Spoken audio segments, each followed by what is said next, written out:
Judul khotbah kita hari ini adalah kebangkitan Yesus, adalah kebangkitan kita. Ya, mari kita buka Alkitab kita, Keluaran 12 ayat 26 sampai dengan 27. Dan apabila anak-anakmu berkata kepadamu, apakah artinya ibadahmu ini? Maka haruslah kamu berkata, itulah korban Paskah bagi Tuhan yang melewati rumah-rumah orang Israel di Mesir ketika ia menulai orang Mesir, tetapi menyelamatkan rumah-rumah kita. Lalu berlututlah bangsa itu dan sujud menyembah. Jadi saudara lihat ayat 27, Paskah itu berbicara tentang korban. Korban Paskah bagi Tuhan. Amin Bapak Ibu? Iya dong. Jadi sejak Mesir itu berbicara korban. Nanti kalau kita lihat lagi saat perjamuan kudus, itu pada saat Paskah Yesus memberikan korban. Inilah tubuhku, inilah darahku. Amin Bapak Ibu? Kapan? Saat Paskah. Jadi berbicara Paskah, berbicara korban. Berbicara korban pasti berbicara tentang kematian Yesus, anak domba Paskah yang sebenarnya. Dan berbicara tentang kematian Yesus, itu berbicara Jumat Agung, bukan kebangkitan. Saudara itu? Saudara itu? Saudara itu? Lah iya dong. Kita ngacu kepada ayat Bapak Ibu. Tapi sudahlah, itu udah seluruh dunia udah latah telanjur, ya udahlah. Yang penting kita sudah tahu lah yang benarnya. Karena berdasarkan ayat, sesuai dengan mulai dari pertama kali Paskah di Mesir, itu Paskah berbicara tentang korban. Haleluya. Yang tergenapi dalam Yesus adalah korban Paskah yang sebenarnya. Haleluya. Ya, karena berbicara korban, berbicara kematian Yesus. Kematian Yesus Jumat Agung, bukan kebangkitan. Haleluya. Haleluya. Haleluya. Nah, jadi arti Paskah adalah korban Paskah bagi Tuhan. Dan karena korban Paskah Bapak Ibu, maka orang Israel harus membayar korban itu. Iya. Dan itulah sebabnya bangsa Israel harus memotong korban domba sebagai pembayarannya. Dan sebagai bukti pembayarannya, maka ambang pintu mereka harus diolesi darah hewan korban tadi. Nih, di atas, ambang atas, kiri kanan. Itu menjadi tanda, ini tanda lunas, bayar korban Paskah. Amin. Itulah sebabnya Bapak Ibu, maka ketika malaikat maut, ketika Tuhan melihat tanda itu, oh ini sudah lunas, Allah lewat. Tidak terjadi maut di rumah yang ada tanda lunas tadi. Tetapi bagi bangsa Mesir yang mereka tidak tahu tentang korban Paskah, tentang harus mereka membayar korban Paskah bagi Tuhan, maka mereka yang harus membayar sendiri. Mati anak sulung anak mereka, mati juga anak sulung hewan mereka. Haleluya. Lah iya dong. Belum dibayar, ya disikatlah. Haleluya. Iya. Haleluya. Iya. Karena itulah bagi kita hari ini, kita di dalam Yesus Bapak Ibu, Yesus adalah gambaran, itu lalu wujud hakikat dari korban Paskah tadi. Dan Yesus telah membayar dengan lunas. Itulah sebabnya Yesus selalu berkata tentang pembayaran. Benar Bapak Ibu? Pembayaran dosa, pembayaran sudah lunas. Benar nggak? Lunas kan tentang pembayaran. Benar? Lah iya dong. Jadi korban Paskah sudah dilunasi oleh Yesus. Itulah sebabnya bagi kita orang Kristen yang di dalam Yesus, kita bebas dari kematian. Karena tuntutan dosa, tuntutan pembayaran tadi sudah dibayar oleh Yesus dan dibayar oleh kematiannya sendiri. Tanda darah Yesus telah nyata.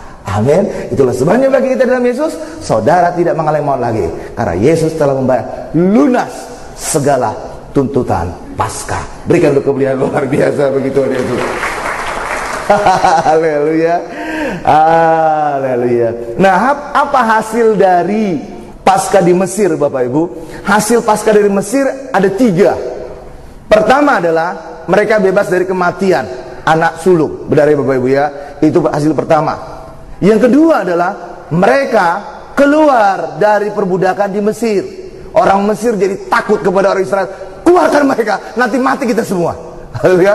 Kedua, hasilnya adalah mereka bebas dari perbudakan Mesir. Yang ketiga, hasil Paskah di Mesir adalah mereka keluar membawa harta yang banyak. 3 dapat. Pertama, bebas maut. Kedua, keluar perbudakan. Ketiga, mereka diberkati banyak harta Mesir. Ya, Bapak Ibu, coba kita lihat ayatnya. Keluaran 12 ayat 35 sampai dengan 36.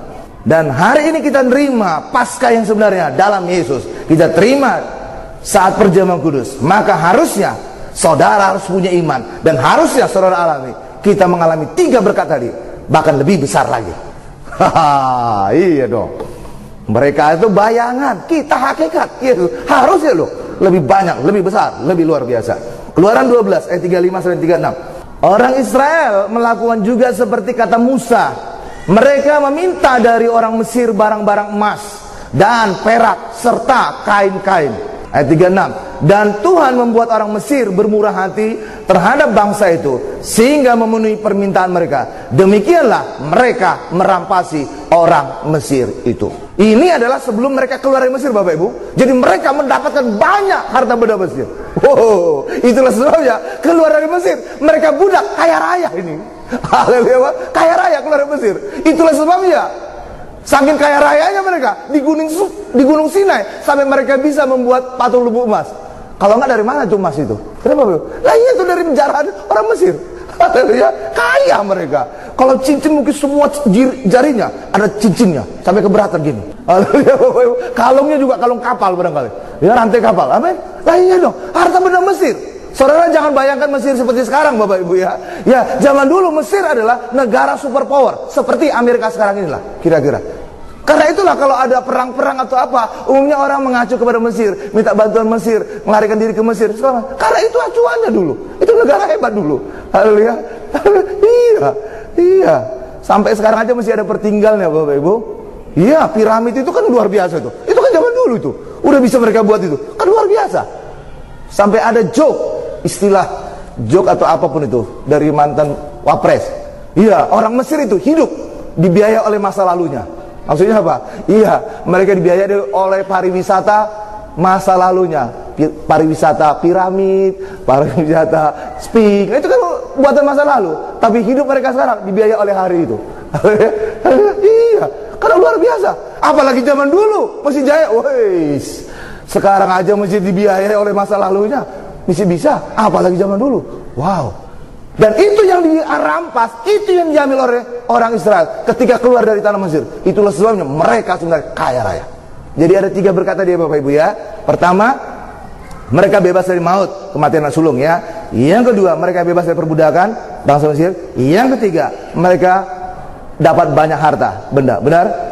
Hal yang sama juga terjadi pada kita. Mesir itu adalah bayangan. Hari ini kita menerima domba Paskah sebenarnya. Siapa itu? Yesus. Yesus hakikat harusnya saudara hari ini bebas dari maut. Lah benar, bebas dari kematian yang kekal. Amin. Lebih kan? Lebih dari Mesir kan? Lebih dong. Kematian Mesir kan anak sulung. Kita bebas kematian semuanya itu juga kekal. Yang kedua adalah bebas dari perbudakan. Bukan hanya perbudakan 400 tahun oleh bangsa Mesir, kita bebas dari perbudakan kekal oleh dosa, oleh setan. Benar? Lebih hebat kan? Ya lebih hebat dong. Yang ketiga, bangsa Israel dulu keluar dari Mesir diberkati harta benda. Harusnya kita juga harus punya iman. Aku juga pasti sukses. Aku juga pasti berhasil. Aku pasti diberkati. Berikan lu kemuliaan luar biasa begitu hari. Lah iyalah. Haleluya. Haleluya. Haleluya. Karena itulah bagi kita hari ini, Paskah pada pertama kali di Mesir itu adalah bayangan untuk kita alami hari ini dalam Yesus. Nah, pada saat ibadah Paskah, Bapak Ibu, apa yang terjadi? Apa yang dilakukan oleh bangsa Israel pada ibadah Paskah? Yang mereka lakukan pertama adalah mengoleskan darah domba di ambang pintu. Tadi saya sudah peragakan di ambang atas, kiri dan kanan. Itu sebenarnya gambaran salib. Benar ya Bapak ya? Atas, kiri, kanan. Ya? Benar ya Bapak ya? Itu yang pertama. Lalu di dalam rumah ngapain mereka? Makan domba Paskahnya. Di luar ada tanda darah domba Paskahnya. Di dalam rumah mereka makan domba Paskahnya. Benar ya Bapak ya? Hasilnya apa? Darah tadi membebaskan mereka dari maut. Benar ya? Lewat malaikat maut, lewat Allah yang menulai mereka, benar? Yang kedua, makan domba Paskah. Apa hasilnya? Hasilnya mereka sehat, mereka kuat. Sehingga kalau saudara baca kitab Keluaran, saat bangsa Israel keluar dari Mesir menuju Gunung Sinai, tidak ada yang mati, tidak ada yang sakit, tidak ada yang lemah pada mereka. Tidak ada. Kenapa? Baru saja mereka memakan domba Paskah. Sehat, kuat mereka, Bapak Ibu. Haleluya. Bukan hanya itu, diberkati juga. Kalau Mesir diberkati mereka. Amin. Hal yang sama juga pada kita, Bapak Ibu. Saat nanti kita terima daging domba Paskah sebenarnya apa? Bilur Yesus kan? Kan saudara kan sehat. Benar nggak? Oleh bilur Yesus kita sembuh. Benar kan? Nah iya dong. Karena itulah bagi kita hari ini, kalau domba Paskah saja di Mesir, mereka makan dagingnya, memberikan mereka kekuatan, memberikan mereka bisa berjalan di padang gurun keluar Mesir. Mereka sehat, bahkan diberkati. Hal yang sama juga hari ini. Kita nerima tubuh domba Paskah Allah yang sebenarnya. Maka saudara harus punya iman. Aku sembuh hari ini, aku diberkati hari ini. Nah iya dong. Haleluya. Nah iya. Karena itulah bagi kita hari ini, apa yang terjadi pada Mesir, itu juga kita alami. Dan darah Paskah yang di ambang pintu ini menjadi tanda pembayaran, sehingga tidak ada kematian pada orang Israel di dalam rumah itu. Coba kita lihat ayatnya. Keluaran 12 ayat 13. Dan darah itu menjadi tanda bagimu pada rumah-rumah di mana kamu tinggal. Apabila aku itu siapa? Allah ya, huruf besar itu ya Bapak Ibu ya. Apabila Allah melihat darah itu, maka Allah akan lewat daripadamu. Jadi tidak akan ada tulah kemusnahan di tengah-tengah kamu apabila aku menghukum tanah Mesir. Jadi apa yang menjadi tanda supaya Allah lewat dari rumah orang Israel, Bapak Ibu? Tanda darah. Benar? Jadi ketika Allah melihat ada tanda darah di ambang pintu rumah orang, oh ini ada, sudah bayar, udah lunas, lewat Allah. Maka tidak ada tulah pada rumah ini. Benar Bapak Ibu ya? Jadi hanya tanda darah lah yang membuat Allah lewat. Tanda darah lah membuat kutuk, tulah lewat dari rumah itu. Jadi bukan karena di dalam rumah itu ada orang baik, bukan. Bukan karena di rumah itu ada orang pendeta, bukan. Bukan karena di dalam rumah itu ada porohanger, bukan. Bukan Bapak Ibu, bukan. Tapi karena ada tanda darah, lewat langsung. Udah lunas ini rumah. Haleluya. Hal yang sama juga pada kita Bapak Ibu. Ketika ada tanda darah Yesus di dalam diri kita, saat kita terima perjamuan kudus, maka kutuk maut lewat dari diri saudara. Haleluya. Bukan karena saudara baik, tapi karena ada tanda darah Yesus di hidup kita. Bukan karena saudara pendeta, bukan. Tapi karena ada tanda darah Yesus. Haleluya Bapak Ibu.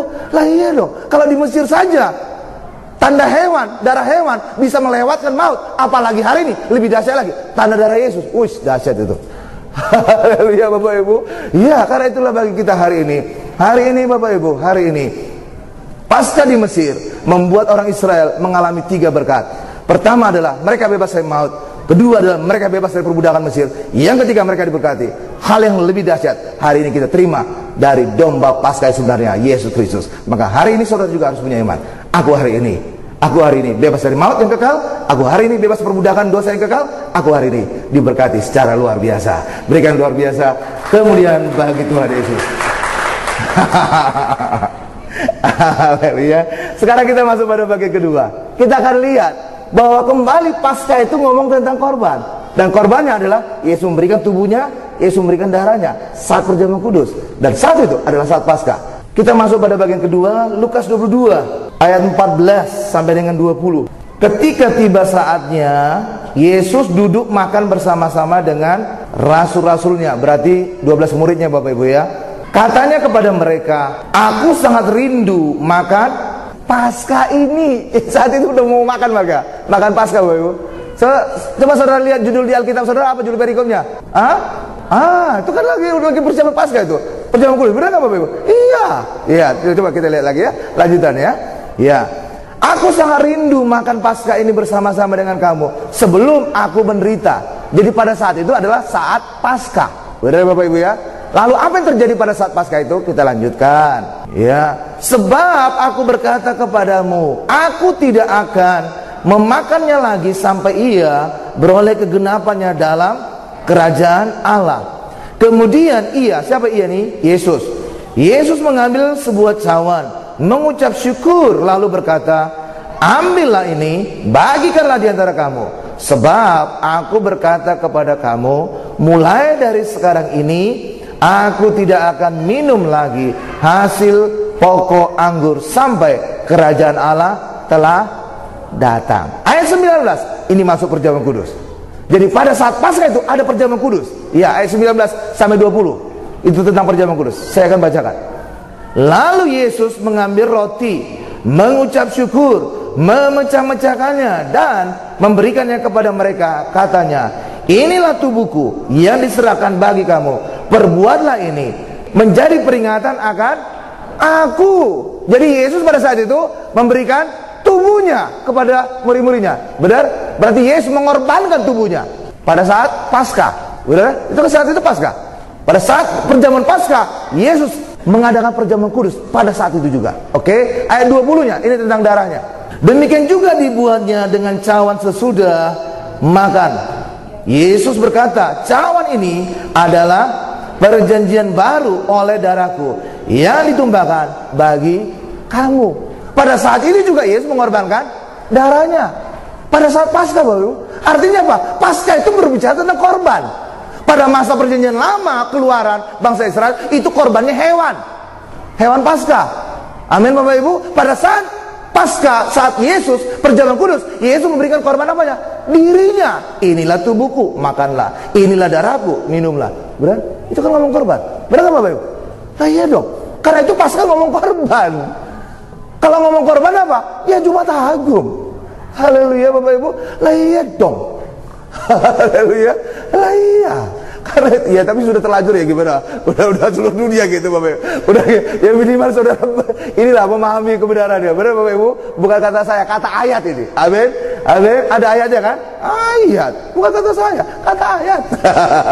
Haleluya. Membuktinya lagi bahwa Yesus adalah korban Paskah, bahwa Yesus memberikan korban pada saat Paskah. Coba kita lihat 1 Korintus 5 ayat 7b. 1 Korintus 5 ayat 7b. Sebab anak domba Paskah kita juga telah disembelih, yaitu Kristus. Anak domba Paskah kan? Ngomong korban kan? Sembelih kan? Lah iya dong. Itu makin jelas lagi kan? Lah iya. Jadi Paskah ngomong korban, bukan kebangkitan. Haleluya. Tapi sudahlah, udah terlanjur. Amin, Bapak Ibu. Karena itulah bagi kita hari ini, mari kita percaya bahwa Yesus adalah korban domba Paskah kita, dan itu memberikan kita dampak yang luar biasa. Dan dari sini kita juga melihat, Bapak Ibu, ada satu hal tadi dari Lukas tadi, bahwa pada saat Paskah Israel, orang Yahudi itu berbicara tentang korban hewan, dan pasti pada saat itu juga mereka makan korban hewan Paskah. Tetapi pada saat itu juga Yesus merubah korban Paskah menjadi dirinya sendiri. Pada saat itu Yesus mengadakan perjamuan kudus. Inilah korban Paskah, inilah, makanlah, terimalah, inilah tubuhku. Minumlah, terimalah, inilah darahku. Jadi Yesus pada saat Paskah merubah hewan korban Paskah menjadi dirinya, dan inilah hakikat sebenarnya Paskah. Amin, Bapak Ibu. Haleluya. Kalau masa perjanjian lama itu bayangan semua. Tapi pada saat perjamuan kudus, itulah hakikat dari Paskah itu. Yesus memberikan korban dirinya, Yesus memberikan tubuhnya, Yesus memberikan darahnya. Karena Yesus adalah anak domba Allah Paskah yang sebenarnya. Berikan kemuliaan luar biasa bagi Tuhan Yesus. Haleluya. Buktinya lagi bahwa benar-benar Yesus adalah anak domba Paskah Allah, Bapak Ibu. Pada saat Paskah, korban Paskah itu adalah anak domba, dan Yesus disebut anak domba Allah. Oke. Yang kedua, domba Paskah disembelih menjelang senja, dan Yesus mati menjelang senja, jam 3 menjelang senja. Amin. Yang ketiga, anak domba Paskah harus tidak bercacat celah, dan Yesus tidak berdosa bernoda celah. Amin. Jadi apa yang terjadi pada perjanjian lama itu banyak harus tergenapi dalam Yesus. Haleluya, Bapak Ibu. Iya, haleluya. Nah, persamaannya juga, Bapak Ibu, bahwa perjamuan kudus itu juga memberikan kita makan daging Yesus. Sama juga nanti pada masa perjanjian lama mereka makan daging domba, Bapak Ibu. Ya, memberikan kesembuhan, berkat. Demikian juga minum darah Yesus. Ya, ada darah di ambang pintu. Ya, itu memberikan penebusan, pengampunan dosa. Tetapi ada satu yang luar biasa lagi. Pada saat perjamuan kudus, Bapak Ibu, kita menerima dua hal. Tadi Yesus mengadakan perjamuan kudus, yaitu menerima tubuhnya, dan yang kedua adalah menerima darahnya. Coba kita lihat 2 Korintus 5 ayat 21. Ada sesuatu rahasia di sini, Bapak Ibu. Siapa dia ini? Yesus.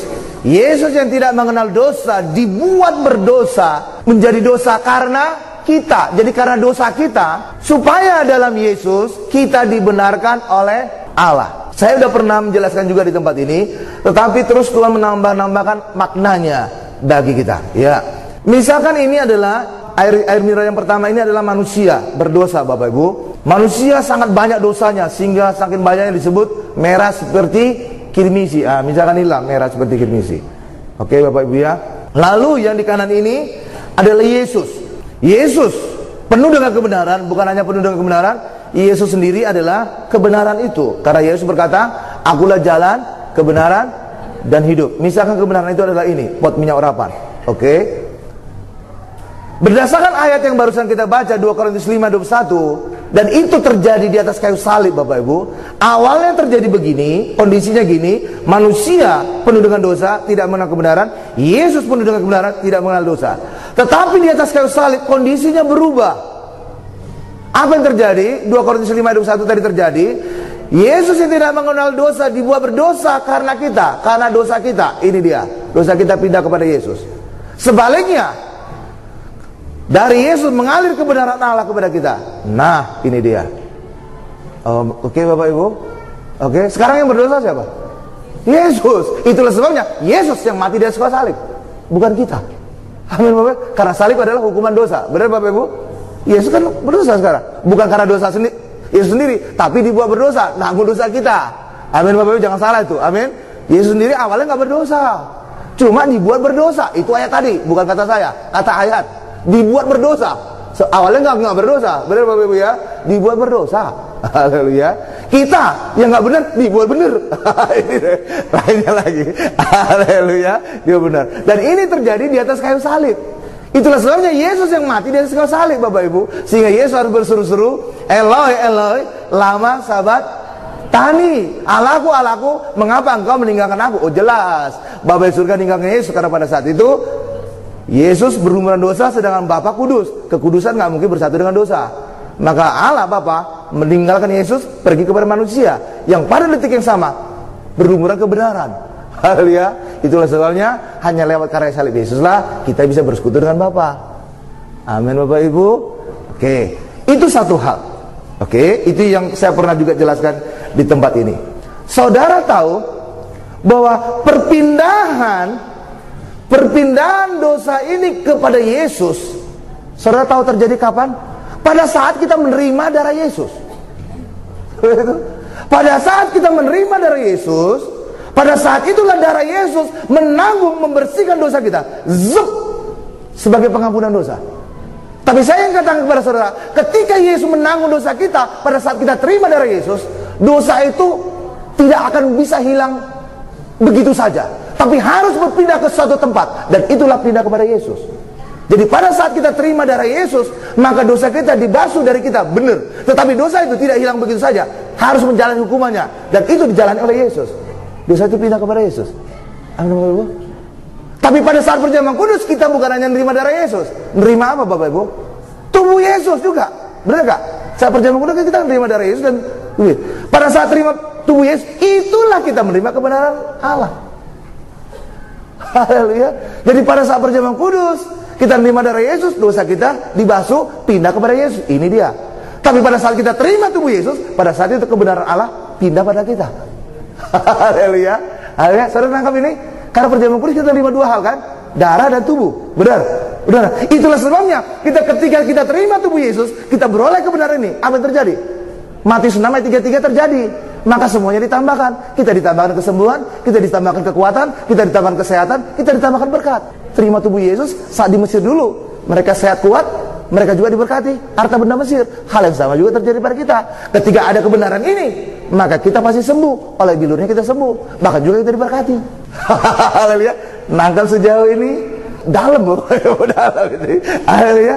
Karena saat perjamuan kudus kita menerima dua hal. Benar enggak? Tubuh dan darahnya kan? Pada saat menerima darahnya, inilah pindah dosa kita kepada Yesus. Dibilas, tapi nggak hilang begitu saja.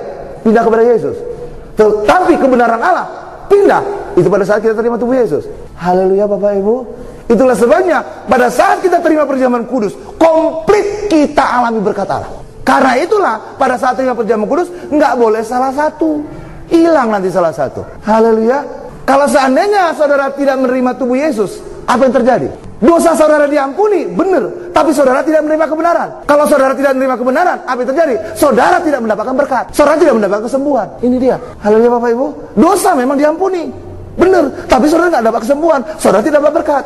Dan itulah yang dialami oleh banyak orang Kristen di luar sana.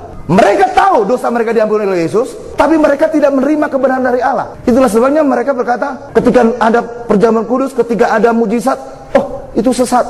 Mereka menolak berkat itu Bapak. Mereka menolak. Mereka tidak mengalami kesembuhan. Iya, mereka tidak mengalami kesembuhan. Mereka tidak mengalami bilur Yesus menyembuhkan. Mereka pergi ke dukun, mereka pergi ke tempat lain. Kenapa? Karena mereka hanya menerima darah Yesus saja. Dosa mereka diampuni. Tapi kebenarannya enggak mereka dapatkan. Itulah sebabnya mereka menolak mujizat dari Tuhan. Itu kenyataan bagi orang Kristen. Iya kan? Itulah sebabnya coba lihat saudara lihat di luar sana. Kan enggak semua orang Kristen menerima mujizat Tuhan. Benar enggak Bapak? Lah iya. Haleluya. Apa yang mereka ngomong? Kami ini hamba yang tidak layak. nggak layak dikasih, nggak layak disembuhkan. Iya, makin menderita, makin rohani pikirnya. Ya Bapak Ibu, kan? Kenapa? Karena mereka hanya memberikan dosa mereka, ininya nggak dapat. Bagi kita hari ini harus dua-duanya, maka komplit berkat Tuhan kita alami. Haleluya.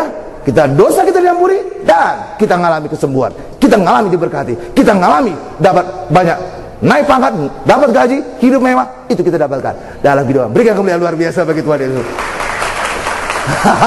Haleluya, haleluya. Saya ambil contoh secara real aja lah, secara real ya, begini. Misalkan ada seorang residivis, Bapak Ibu, penjahat. Dia telah menjalani hukuman, lalu dia diampuni, dapat remisi lah. Pada saat tanggal 17 Agustus biasanya dapat remisi.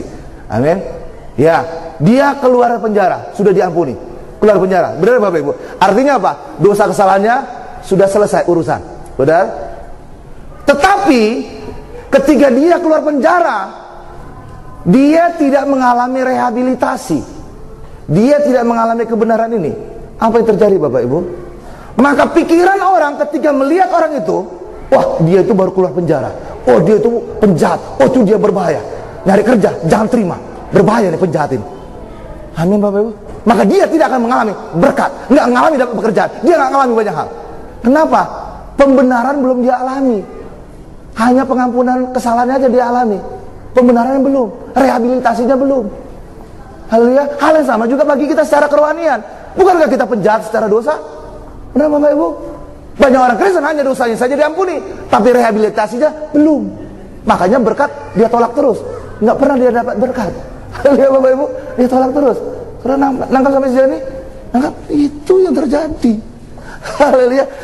Kalau kita ingin dipulihkan 100%, dosa saudara harus diampuni, termasuk juga kebenaran Allah saudara dapatkan. Disinilah saudara dapatkan kebenaran.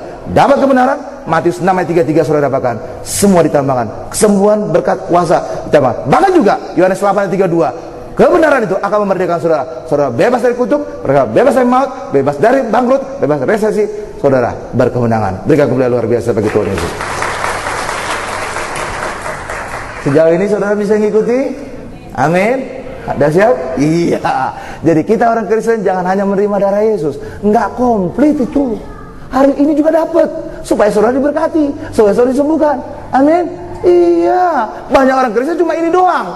Percaya dosa yang diampuni, urusan berkat, urusan gunung kawi. Haleluya. Karena ini dia nggak dapat. Haleluya. Urusan kesembuhan, urusan paranormal, urusan lain. Kenapa? Kebenaran ini dia nggak dapat. Hari ini, saudara, bukan hanya dapat pengampunan, saudara juga dapat kebenaran. Sehingga saudara layak untuk diberkati, saudara layak untuk disembuhkan, saudara layak untuk hidup mewah dan banyak keberhasilan saudara alami. Amin. Itu. Haleluya. Sekarang kita masuk pada bagian ketiga. Jangan terlalu tegang dong Bapak Ibu, saya jadi serem. Saya kalau di Cibubur dibilang itu dosen hari Minggu. Ngajar, khotbahnya ngajar. Tapi orang Kristen kan murid. Benar gak Bapak Ibu? Iya dong, pengajaran ada. Mantap. Sekarang kita masuk pada bagian ketiga. Haleluya. Paskah itu tidak sama dengan kebangkitan Yesus. Matius 28 ayat 5 sampai 7. Akan tetapi malaikat itu berkata kepada perempuan-perempuan itu, janganlah kamu takut, sebab aku tahu kamu mencari Yesus yang disalibkan itu. Ia tidak ada di sini, sebab ia telah bangkit, sama seperti yang telah dikatakannya. Mari lihatlah tempat ia berbaring. Ya, sudah Bapak Ibu, sudah di sana aja. Oke. Oh, ayat 7 terakhir, ayat 7. Dan segeralah pergi dan katakan kepada murid-muridnya bahwa ia telah bangkit dari antara orang mati. Ia mendahului kamu ke Galilea. Di sana kamu akan melihat dia. Sesungguhnya aku telah mengatakannya kepadamu. Amin Bapak Ibu. Haleluya. Lihat kepada saya. Jadi pada saat Yesus bangkit, itu berbicara tentang apa? Kuburan kosong. Yesusnya sudah tidak ada lagi di situ. Amin Bapak Ibu. Ya, karena itu jangan lagi ngomong Paskah kebangkitan. Karena Paskah selalu berkaitan dengan korban. Dan korban Paskah sesungguhnya adalah Yesus Kristus sendiri. Haleluya. Ya, dan itu terbukti tadi sudah kita lihat ya, bagian pertama di Mesir. Berbicara Paskah, kalau ada seorang anak bertanya kepada bapaknya, apa arti ibadah Paskah ini? Jelaskan, itulah korban pembayaran Paskah bagi Tuhan. Demikian juga pada saat Tuhan Yesus mengadakan perjamuan kudus, pada saat Paskah, domba korban Paskah diubah Yesus dengan memberikan korban dirinya. Inilah tubuhku, inilah darahku. Dan Yesus adalah korban Paskah yang sesungguhnya. Dari kita juga sudah baca 1 Korintus 5 ayat 7b. Ya. Nah, Yesus bangkit dari kematian untuk beroleh kemuliaan di surga, Bapak Ibu. Iya. Ya, hal yang sama juga bagi kita. Kita dalam Yesus, kita juga akan bangkit dan beroleh kemuliaan. Karena itulah kita harus dibaptis. Apa hubungannya, Pak? Kebangkitan dan baptis? Ya. Apa hubungannya baptisan dengan kematian dan kebangkitan? Karena baptisan itulah menggabungkan kematian dan kebangkitan. Kita dikubur dalam kematian Yesus dan bangkit beroleh kemuliaan. Amin. Karena itulah bagi kita hari ini. Hari ini, mari Bapak Ibu, kebangkitan Yesus, kematian dan kebangkitan Yesus mengingatkan kita juga. Mari beri diri kita dibaptis agar kita juga menyatu dengan kematian dan kebangkitan Yesus untuk beroleh kemuliaan. Amin. Coba kita lihat ayatnya. Roma 6 ayat 4. Dengan demikian kita telah dikuburkan bersama-sama dengan Dia oleh baptisan dalam kematian, supaya sama seperti Kristus telah dibangkitkan dari antara orang mati oleh kemuliaan Bapa, demikian juga kita akan hidup dalam hidup yang baru. Jadi hari ini kita memperingati kebangkitan Tuhan Yesus. Yesus telah kita peringati kematian Jumat Agung. Maka hari ini kita mengalami dua-duanya, kematian dan kebangkitan, pada saat kita memberi diri dibaptis. Hari ini kalau saudara ingin mengalami kematian dan kebangkitan Yesus, beri diri kita dibaptis, maka kita juga akan beroleh kemuliaan apa yang Yesus telah alami. Berikan kemuliaan luar biasa bagi Tuhan Yesus. Haleluya. Ya. Tuhan Yesus juga pernah berkata begini, Bapak Ibu, dan ini juga menjadi ayat terakhir. Tuhan Yesus juga pernah berkata gini, akulah kebangkitan dan hidup. Barang siapa yang percaya kepadaku, ia akan hidup walaupun ia sudah mati. Yohanes 11 ayat 25. Benar Bapak Ibu ya? Ya. Jadi syarat untuk orang mengalami kebangkitan dalam Yesus apa, Bapak Ibu? Harus percaya. Barang siapa percaya, ia akan hidup walaupun ia sudah mati. Jadi syaratnya harus percaya. Benar? Dan bagi kita hari ini, ketika kita hidup dalam anugerah mengandalkan Yesus, maka kebangkitan Yesus kita alami pasti dalam kehidupan kita. Tetapi sebaliknya, bagi orang yang ngotot di dalam hukum Taurat, sampai kapanpun kebangkitan Yesus tidak akan pernah mereka alami. Kenapa demikian? Karena di dalam hukum Taurat orang tidak hidup di dalam iman. Dasar hukum Taurat bukan iman, tetapi perbuatan, melakukan. Coba Galatia 3 ayat 12. Tetapi dasar hukum Taurat bukanlah iman. Tuh. Karena itu orang hidup dalam hukum Taurat tidak akan sampai kapanpun kebangkitan Yesus dialami. Karena dasarnya bukan iman. Melainkan siapa yang melakukannya akan hidup karenanya. Haleluya Bapak Ibu. Ya. Dan saya ingin katakan juga, saudara yang usah ngotot hidup dalam hukum Taurat. Kenapa? Pada masa Yesus saja ahli Taurat, ahli-ahli Taurat Bapak Ibu, ya, mereka disebut ahli kenapa? Mereka tahu Taurat. Kedua, mereka hidup dalam Taurat itu. Dan mereka lah yang paling sering dihardik oleh Yesus. Kamu keturunan ular budak, kamu orang buta menurut orang buta, kamu munafik, ya, kamu menghalangi orang lain masuk ke surga, kamu memberikan beban yang kamu sendiri tidak mau menanggung. Ya, saudara tidak akan menemukan pemungut cukai dihardik Yesus, nggak pernah. Ahli Taurat, iya, sering. Haleluya Bapak Ibu. Ya, lah kalau ahli Taurat masa Yesus saja dihardik Yesus, ngapain kita ikut-ikutan jadi Taurat, hidup Taurat? Lah iya dong. Sederhana aja kan? Lah iya dong. Ahlinya aja ditolak Yesus, apalagi kita ikut-ikutan. Waduh, haleluya Bapak Ibu. Iya, karena itulah hari ini di dalam Yesus kita hanya hidup dalam anugerah. Dan saudara hidup dalam iman, saudara hidup di dalam percaya kepada Yesus, maka kemenangan terus kita alami. Bahkan juga bagi kita hari ini Bapak Ibu, iman orang Kristen adalah iman kebangkitan. Jadi bukan iman penderitaan, bukan iman kematian Yesus, bukan Bapak Ibu. Ya, bukan. Tapi iman kebangkitan. Haleluya. Ya. Kalau iman kebangkitan artinya apa? Penderitaan dan kematian sudah ditanggung Yesus. Haleluya. Kalau iman orang Kristen, iman penderitaan kematian, maka mereka harus nanggung penderitaan kematian. Dan itu yang dialami oleh Petrus dan Simon dari Kirene, Bapak Ibu. Bukan Cinere, Kirene. Haleluya. Mereka memikul salib Yesus, salib penderitaan, salib beban. Petrus juga adalah mati satu-satunya yang tersalib, Bapak Ibu. Ya, mengalami salib penderitaan. Tapi bagi kita hari ini, iman kita, kata Paulus Bapak Ibu, iman kebangkitan. Coba kita lihat ayatnya ya, supaya saudara yakin. 1 Korintus 15:14. Tetapi andai kata Kristus tidak dibangkitkan, nyatanya dibangkitkan atau enggak Bapak Ibu? Bangkit. Maka sia-sialah pemberitaan kami dan sia-sia juga kepercayaan atau iman kamu. Nyatanya Yesus bangkit, maka iman kita iman yang luar biasa. Iman kita adalah iman kebangkitan Yesus. Itulah sebabnya salib yang kita pikul untuk mengikut Yesus adalah salib kebangkitan, salib kemenangan, menang atas maut, menang atas kutuk, menang atas setan, menang atas penyakit, menang atas penderitaan. Maka hari ini memikul salib, ikut Yesus. Kita hari ini selamat, kita hari ini sembuh, kita hari ini sukses, kita hari ini berkati, kemenangan dalam kehidupan kita alami dalam kehidupan. Kebangkitan Yesus menjadi kebangkitan dan kemenangan kita juga. Berikan kemuliaan paling dahsyat, luar biasa bagi Tuhan Yesus. Kita tundukkan kepala kita.